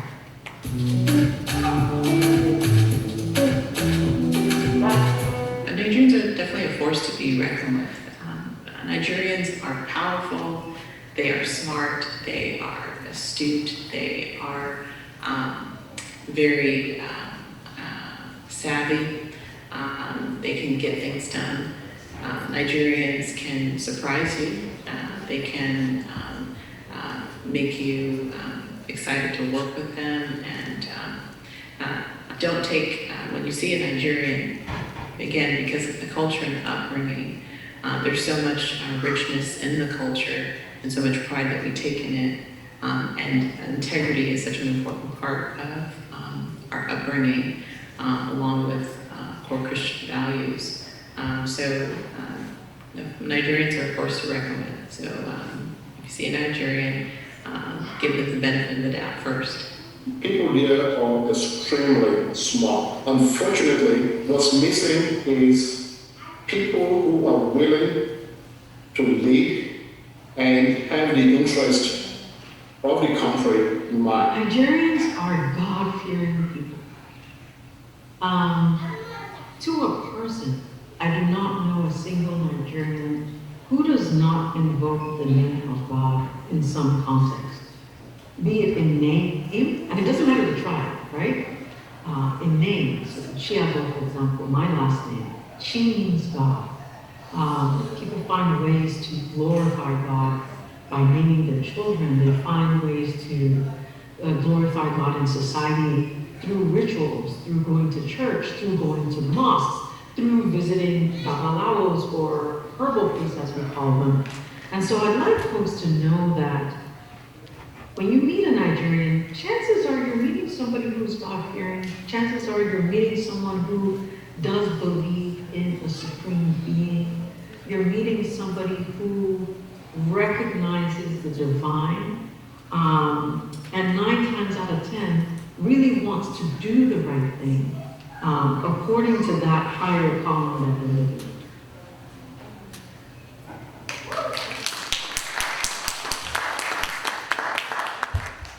All right, ladies and gentlemen, thank you for your patience. Before we go on to the next thing, and there's a slight change, I would like to invite Dr. Constance Okeke to just stand, if you don't mind, so we can recognize you. And she's eating a snack. Very tiny.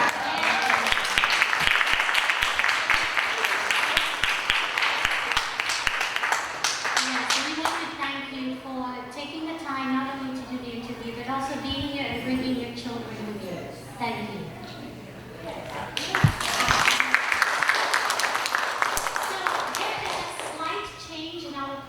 Because of timing issues. So, Maddie, if you can please hold on, we'll get to you.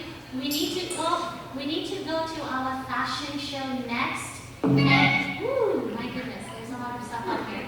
Okay, before we do that, however, I would like to invite, first of all, Mrs. Stella Okafor to stand.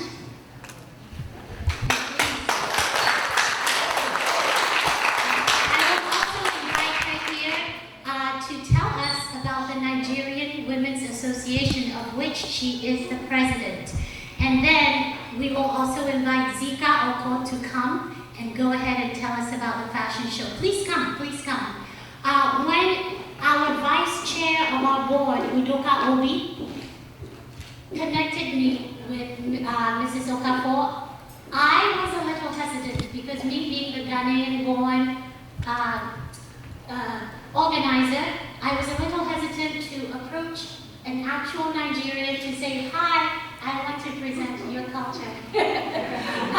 But she was so welcoming, and she has been instrumental in everything you see here today. So I want to thank you. I want to thank all the Nigerians in attendance and all the members of the Nigerian Women's Association. Again, Mrs. Stella Okafor.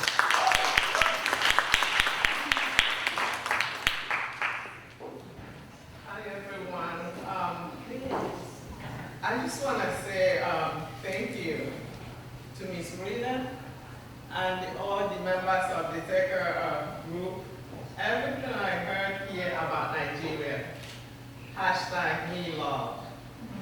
You spoke the truth. We are a great nation, and we are deeply honored that you have chosen to profile Nigeria today. And for everyone that came today, I hope you're learning a lot about Nigeria. Nigeria is such a great country. I would not like to repeat what everyone else has said about Nigeria. You've learned a little bit about the demographic location of Nigeria, the population and economic of Nigeria, but let me touch a little bit about culture. You know, Nigeria, or Nigerians, we take special pride in our culture. And we have strong, solid traditional values in our culture. And those same values are tied to our cultures and languages. And these values are reflected in the way we live our lives, including our dressing that you will be seeing shortly, the food we eat, the way we interact with each other. And most importantly, there's what we call the institution of parenthood. Nigerians, we attach importance to parenthood. What does that mean? Parents are next to God in every Nigerian family. Our children respect us, and we raise them to respect and honor their parents. And that's one of the richest parts of our culture. As you've heard already, when I say Nigeria, you've heard about the diversity of Nigeria, about 250 different ethnic language, and cultural groups with their uniqueness.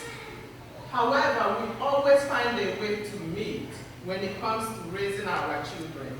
And that includes the importance we attach to education. I'm going there because I'm an educator. So we attach special importance to education about Nigeria. And our children know how much importance we attach to education. So when you see a Nigerian child in elementary, middle, high, even colleges, you will know that what I'm saying is a confirmed fact. It's not an opinion. I'm sorry. It's a fact. We don't take it lightly. Listening to Dr. Connie, okay, she spoke a lot about how her dad impacted that into her. And as a result of the significance of education that was so visible in her family, she was able to pursue her dream, becoming an ophthalmologist. So on that note, I will not like to take much of your time. Today we will display an aspect of our culture, which is fashion, through the way we dress. And thank you to Nigerian women that are able to respond to this call. We will be showcasing some of our clothing, and not all tribes are represented, but we try to vary it. So thank you, relax, and enjoy. And we let Ms. Rita welcome Ms. Zeka.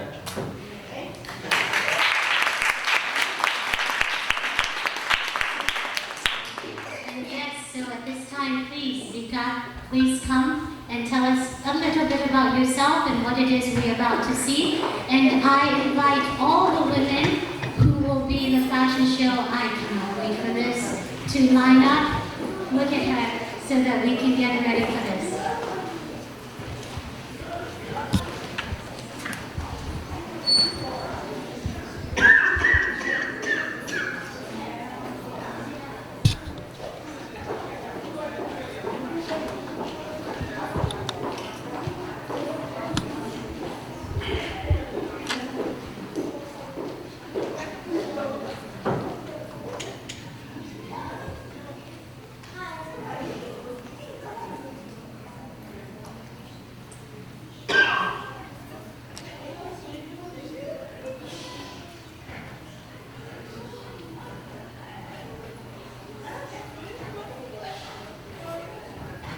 Good afternoon, ladies and gentlemen. My name is Zika Ozo. I was born here in Suffolk, Virginia, but I'm from the Igbo tribe in southeastern Nigeria, specifically from the small town of Onitsha. Today, you'll witness the culture, beauty, and diversity of Nigerian fashion. This fashion show is brought to you by the Nigerian Women's Association of Hampton Roads, Virginia, also known as the Women of Excellence. Please enjoy the show. To start us off,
Mrs.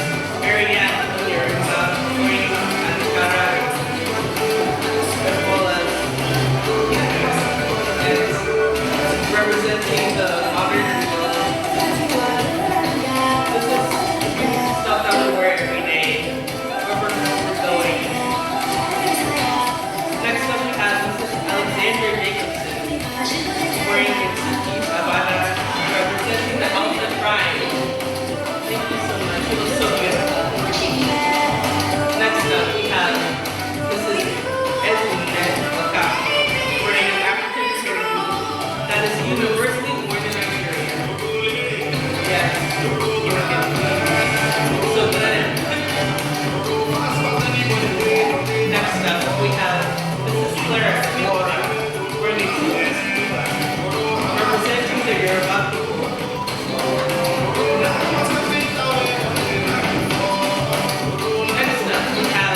our cultures through what you're looking at, the culture, the dressing, the outfit, and the way we interact with you, the public, and also to partner with other African associations, such as TACA, to promote African and Nigerian unity and image to the public.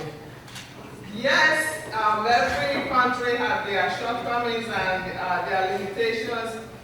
It's everywhere, just like in Virginia Beach, we have our shortcomings, but most importantly, we are the giant of Africa, and we are Nigerian women, and we are women of excellence, excellence, excellence.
Well, I am not funny at all, so I can't even tell any jokes. What's the most interesting thing you've learned today? Who wants to share? This is exciting. Yes. About Dr. Constance? You are the most interesting thing today. Anything else? Yes. From Morehead High School? Yeah, you guys did amazing. Thank you. That was great. A lot of good information. All right, we got from Madeline. Awesome. Okay. All right, so like myself and Terrell, Maddie Garcia is a part of our Hampton Road spoken words community, and she has a special place in my heart. Even though we don't talk as often as we used to, she is amazing, guys. When I say that her spoken word pieces are amazing, anytime we have something going on, she is the first person that I think about. So Maddie Garcia is of Dominican descent, and she wholeheartedly embraces her Afro-Latina roots. As we touched on earlier, we know that Africans within the diaspora touched on so many soils within the Caribbean, Latin America, the Americas, so on and so forth. And so Maddie Garcia is going to bless us with some of her words this afternoon. Thank you.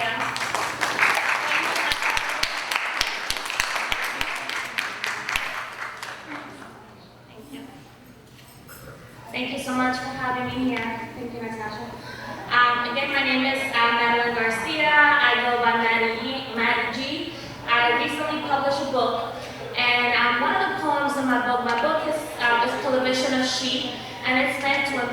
girls and women. One time somebody asked me what does Black Girl Magic meant to me. So I want to read you the short form. It's called Black Girl Magic. So Black Girl Magic is being Afro-Latina and growing up with 1,000 different names describing the color of my skin. To later learn that it doesn't matter what I've been calling it, I am it. Black Girl Magic means learning to love all of my parts. You cannot hide what's in plain sight, and I am beautifully black. Black Girl Magic means letting go of any shame, teaching the little girl inside that she is beautiful as is, not because of what she looks like, but because of what she carries in her heart. Black Girl Magic is looking in the mirror every day and reminding yourself of that. Black Girl Magic means pride in what I represent. It's having all the odds stacked against you and proving them all wrong. Black Girl Magic is realizing that I am the fight of my ancestors, that I am flexible, and when I bend, I am held together by their experiences so that I don't break. Even today, I am kept upright by history and their strengths, so I'll be darned if I don't come out every day, flex the power of what this melanin represents, because Black Girl Magic can come from any culture and in 1,000 different shades.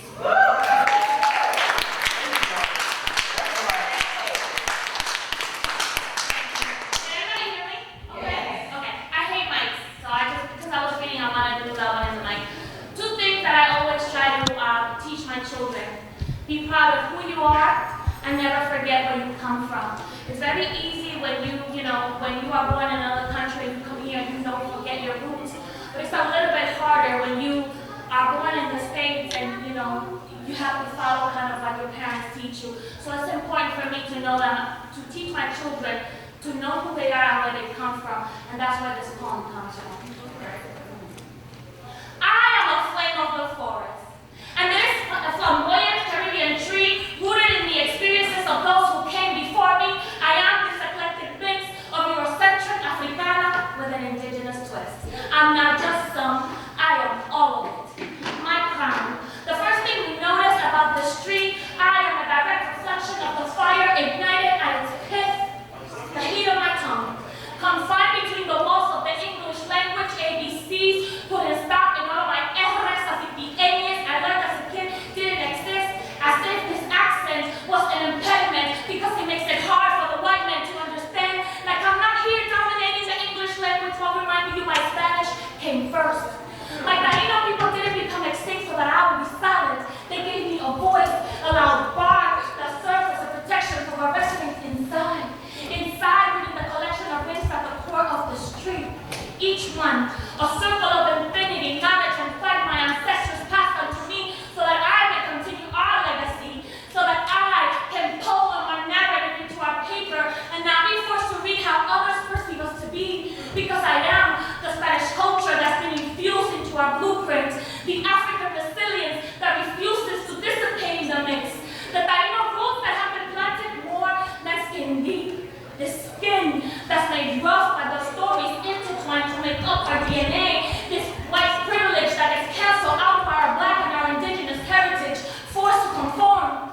But not my abuela, you see. My grandmother still refuses to stop speaking her native tongue. To some, it might be rebellion, but to her, it's her only hope so that the substance of who we are will forever live on. If you listen to her words, they will always be encoded with the coordinates of home, like asking my abuelita for la bendición with a kiss on my forehead to let me know that God will always guide me because that's what she asked for in every oración. And as I grow old, my branches will not have my abuelita to bless them on, as it will be my turn. And in my grandkids' broken Spanish, it will sound more like Sionpita. And with a smile, I will always respond, Dios les bendiga, vayan con Dios. In other words, what I want my least to know is that it doesn't matter what you do, you are me, you and I are we are all of it. That I know that we will mix the black, the old with a little bit of the new, but ultimately the essence of who we are will forever live on. That even when you no longer speak Espanol, you will forever bear traces of the history that runs through your blood. That even when you decide to go out there and grow a forest of your own, you should never forget that you are part of this tree. made of all of us.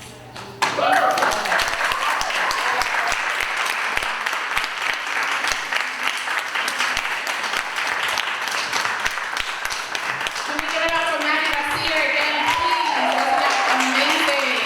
Can I get some snaps, guys? Can I get some snaps? All right, there we go. So one more time, her book, A Vision of She. It's private in Amazon, Amazon.com, you type in A Vision of She, Madeline Garcia. In Instagram, I am MannyG98, and in Facebook, Madeline Garcia. And it's $15. Woo! Thank you. All right. How are we feeling? Just good? Yeah.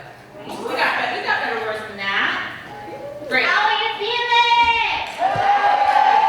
Okay, don't make me become a DJ. Oh, okay.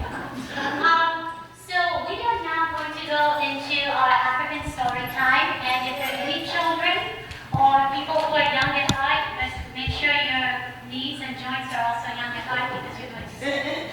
So, and of course, the moment I say that, nobody's going to go down here. Can I have somebody come down here? There we go. Yes! Yay! So folk tales are a big part of African culture, regardless if you're in the north, south, east, west, central, she's right. And when the pandemic came, my son, who was a senior in high school, had to finish his senior year at home, like everybody else, because we were sheltered in place. Actually, our previous in-person Afro-MANIA event featuring Kenya was exactly 1 week before the shelter-in-place came.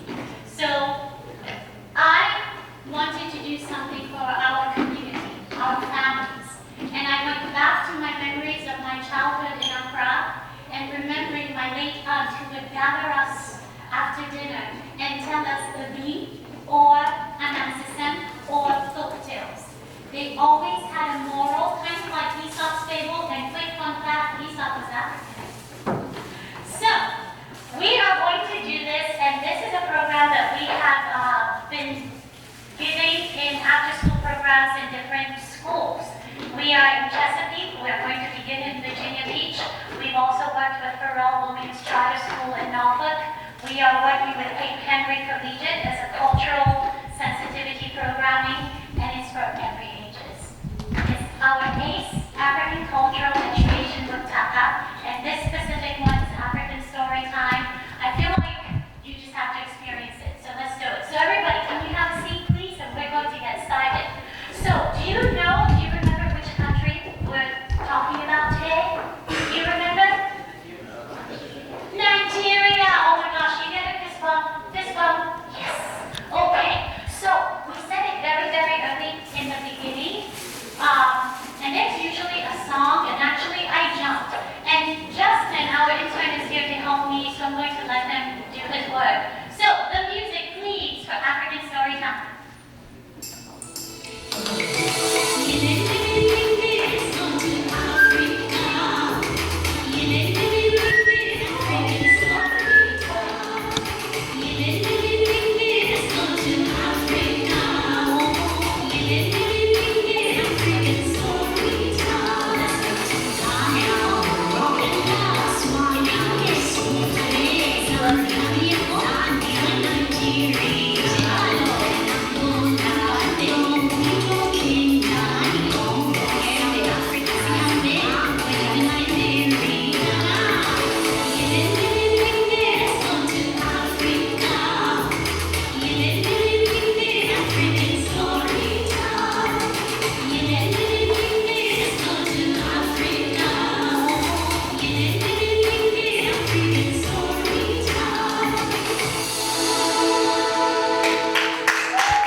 So the capital city of Nigeria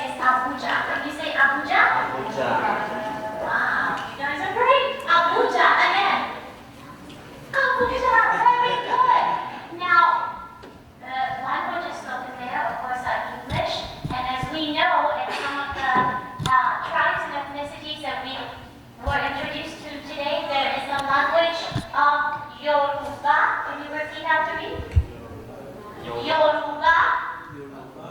Oh, you know what? I have kids too, and I know you can be louder than that. So can you repeat after me? Yoruba. Yoruba. Igbo. Igbo. Hausa. Hausa. Yes! And a whole lot more. We could be here for the next few hours telling you all the different ones. But we will go ahead and move on. But oh my goodness. Before we do that, there's the flag of Nigeria. The green stripes, and then in the middle, the white. The green is for the land, the country of Nigeria, and the white is for peace. Okay, do you know about peace? Good. So there is the map of Nigeria right there, and look at how big it is in West Africa. Do you see the black? The green is the actual shape. So let's move on. Nigeria is known for many, many things. Oil, bitumen, clay, coal, sand, granite, iron ore, the iron is cut off, lead, zinc, gold, and the people. Nigeria has the most amount of people in Africa, in any African country. And specifically, most of the people living in Nigeria are just like you. You know what? I'm going to stop using this. They are just like you, that they are under 18 years old. Most of the people in Nigeria right now are like that. So guess what? In a few years or in a decade or two, Africa is going to be an amazing continent because of all the youth that is currently there and doing amazing things. Okay, next. As I said, the capital city is Abuja. Is this what you thought it would look like? No. Wait. If you are not from there, is this what you thought it would look like? No. No. But look, I mean, that's more developed than our town center, isn't it? Okay. So, let's go on. Now, Abuja is the new capital city of Nigeria. It used to be Lagos, and that's what that looks like. Isn't it amazing? And for me, it looks like Constantinople or Istanbul or something, right? Like the European capital. Okay, next. I want to introduce you to this man. I don't know him personally, but he is the richest man in all of Africa, living today from Nigeria. His name is, can you repeat after me? Aliko? Aliko. Dangote. Oh my gosh, you guys are amazing. Okay, so when you go home today and somebody asks you, what did you learn about Nigeria? Or did you learn about one person? Who are you going to say? Can I hear it? Just say it. Aliko? Dangote. And why? Why would you say his name? The audience can chime in too. Because he is... He's a rich man. Ding, ding, ding. All right, next. So today we're going to learn a story. We're going to listen to a story. And the story is going to explain something to you. It's going to explain why the hippopotamus, or the hippo, lives in water. You know what a hippo is, right? Yeah. Okay, it lives in water. Usually when you see it, it's in water, but it wasn't always in water, and you're going to see the reason why. But before we do that, we need to learn a few words in Yoruba. So if there's anybody in the audience who speaks Yoruba, can you raise your hand, please? Fabulous. Please, please, please, please, please, please, to infinity, feel free to correct me. I give you permission. Okay, so next, it will play the music. Can you go to the next? Okay, we'll go back to that. So, we're going to learn the word for hippo, or hippopotamus. Now, in Greek, the word hippopotamus means water horse. And guess what? It has the exact same meaning in Yoruba. That's why it's called Eshin Omi. Is that right? Eshin Omi. Eshin Omi. Okay. So everybody repeat after me. Eshin Omi. Omi. Omi. Eshin is horse and Omi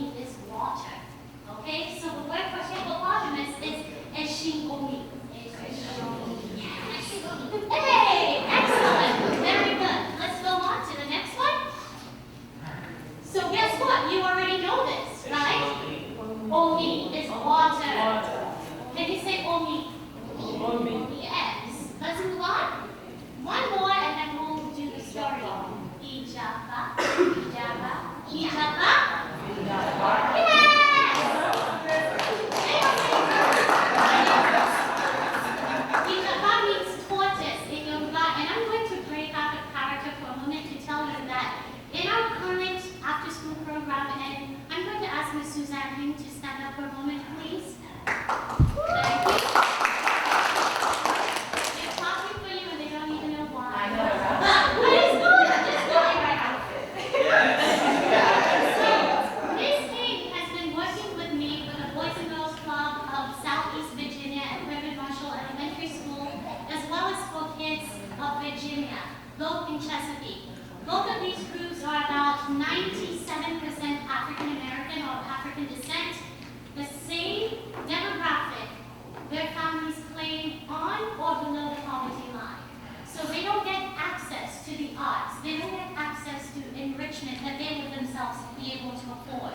So we come in and we have given them this program, and since October to now, they have learned Zulu from South Africa. They have learned Yoruba from Nigeria, and we just finished Chi from Ghana, as well as the different insights and knowledges that we share. So I just want to let you know that this works. I've been doing it for 2 years. So now back to this.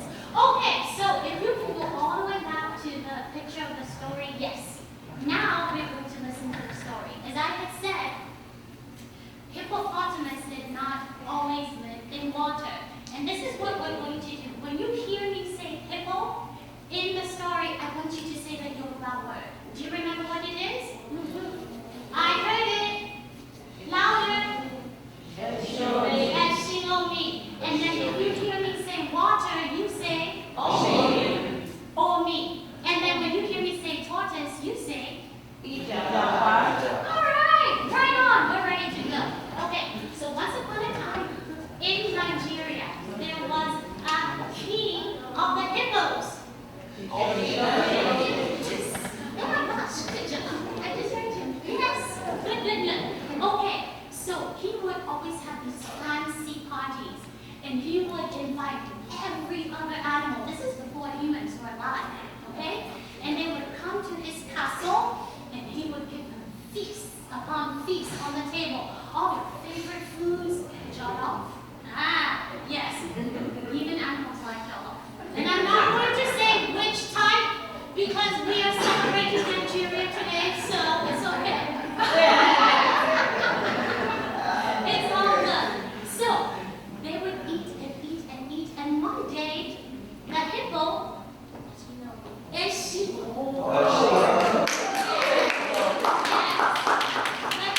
got tired of always feeding these animals because they never invited him to their house. They never gave him their food, nothing. So, and she knew me good. So he came up with something that he thought would work. The next time he invited them, and by the way, when he invites these animals, they run. They clear their schedules because they know they're going to get the best food and have the best time, best music, dancing, you name it. So, the next time they got the invitation, everybody came, and that night, the king, the hippo, Ashimomi said, wait, before you eat, I want to know one thing. Does anybody know my name? And all the other animals realized they had been coming to this home. They have been eating his food, enjoying his company, his generosity. They don't even know his name. So he said, okay, since you don't know my name, I have a challenge for you. If you can guess my name, you can eat all the food you want. If you cannot guess my name, you go home. And the animals were shocked. You mean we cannot eat no? So tortoise, in his shell, raised his little hand, and of course the king hippo, Shinomi, called on him and said, yes, tortoise? And he said, well, what would happen if we're able to guess your name? And the hippo, who thought, who knew that they would never know his name, he said, well, if you guess my name, myself and my family and everybody else who looks like me will no longer live in a home. We will spend the rest of our lives living in water. Oh, good. Oh, you all are amazing.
Oh, me. So the wife was going, and then, but before they started going, they weren't paying attention. So Tortoise took a little pebble and put it in the path of the hippo. He loaded his wife and went back to his hiding spot. So when she started walking and she was paying attention to her son, she was not paying attention to where she was going. And then she tripped and she hurt her ankle.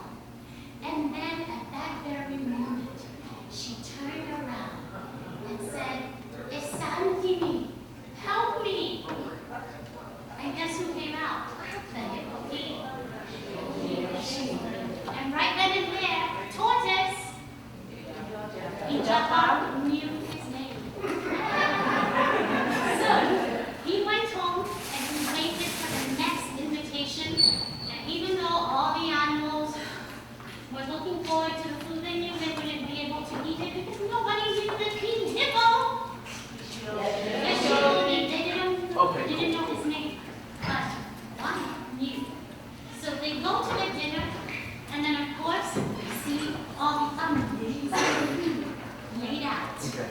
And they're so hungry, they haven't eaten for days because they always depended on the food from the hippo. King. So this time, the hippo king said, "All right, it is time to eat. So, who knows my name?" And guess who volunteered? Ijapa. And the hippo king was very surprised, but he said, "Okay, Tortoise." And he said, "Your Majesty, your name is Esantini." He was shocked. But he kept his promise. And the very next day, he and his entire family left their home, their beautiful palace. They went to the water, and that's where they have been living until this day.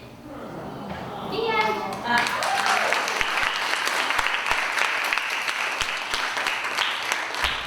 So at this point, what I usually do is I ask the children, as you were listening to the story, what did you learn?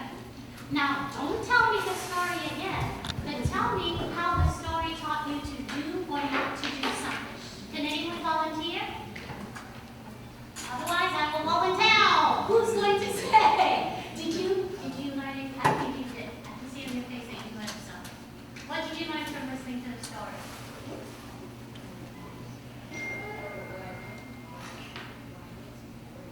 You learned some new words. Okay, so let me ask you this. Based on how the people treated the king, they would never invite him, they would never give him their food. Did that teach you about how to treat other people? How?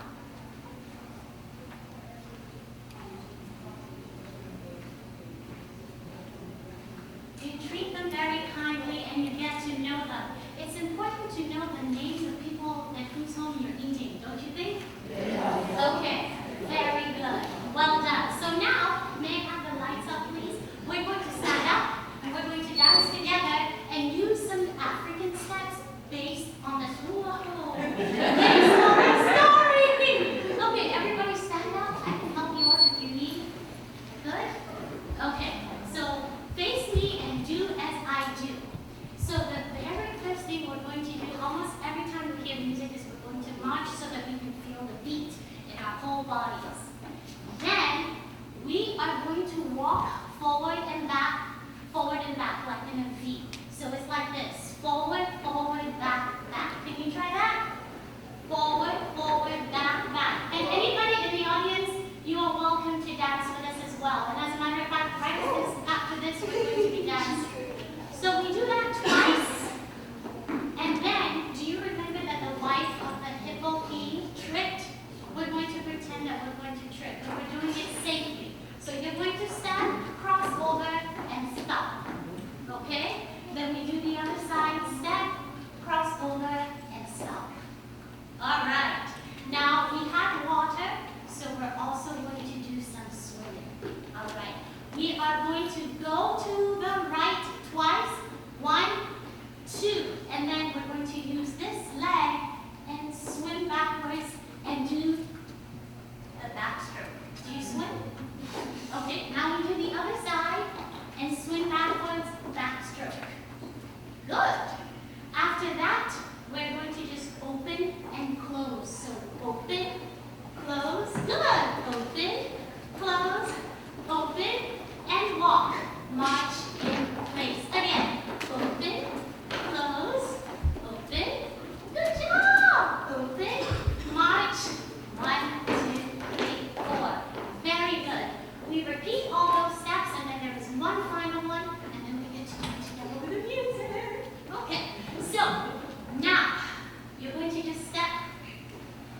together, other side, and then step, step, step, step. Again, that way.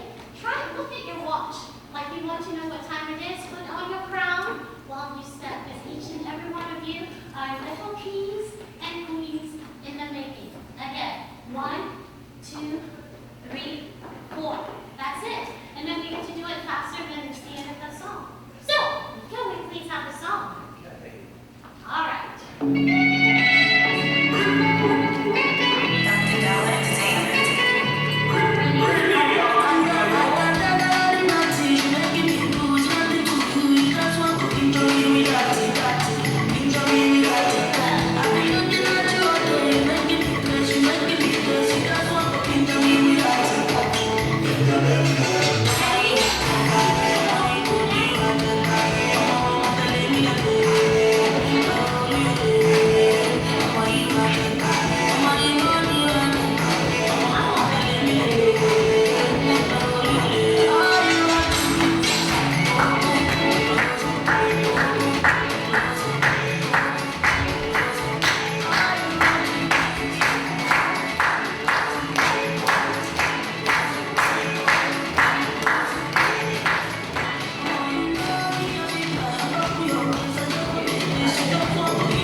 you already knew. But more importantly, we hope that you have celebrated Nigeria on the continent as well as throughout the diaspora with us. And we hope to be seeing you at other events and programs. Please, please make sure that you are up to date. If you're not following us, what are you waiting for? So follow us on social media, use those hashtags for any pictures, any posts, and we are excited to announce that in 2023, we will be going to Ethiopia. Wait, let me correct that. We are going to Ethiopia for Afro-Mania. As soon as we have a date and a venue, possibly here again, we will announce that. So keep your eyes peeled. In the meantime, in July, we will announce we will have a mental health panel discussion for Minority Mental Health Awareness Month. In September, and by the way, there is a new bill, HJ 133, which commemorates September as African Diaspora Heritage Month in Virginia. So you know, yes, you know that we will be having something about that. And then November is our annual Afrobeats Fest taking place at Norfolk State University. So one way or another, we hope we stay in touch with you. We hope we get to see you. And we thank you for coming and spending this time with us. Thank you, Lupe.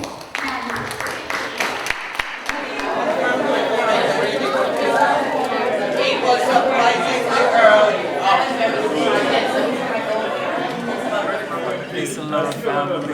I am Free the Jeweler, and this is my wife, Kwani. There you go, you just got it, found a job. Together we run Amethyst on the Boulevard, metaphysical/wellness/holistic shop on Virginia Beach Boulevard, right next to Guitar Center. That's 5465A Virginia Beach Boulevard, Virginia Beach. And we're also on IG as Amethyst on the BLVD, as well as our jewelry page, specifically on IG, is PHRE Stones. That spells free stones, PHRE Stones on IG. And we're open Wednesday through Sunday from 11 to 8. Peace out. 5, 4, 3.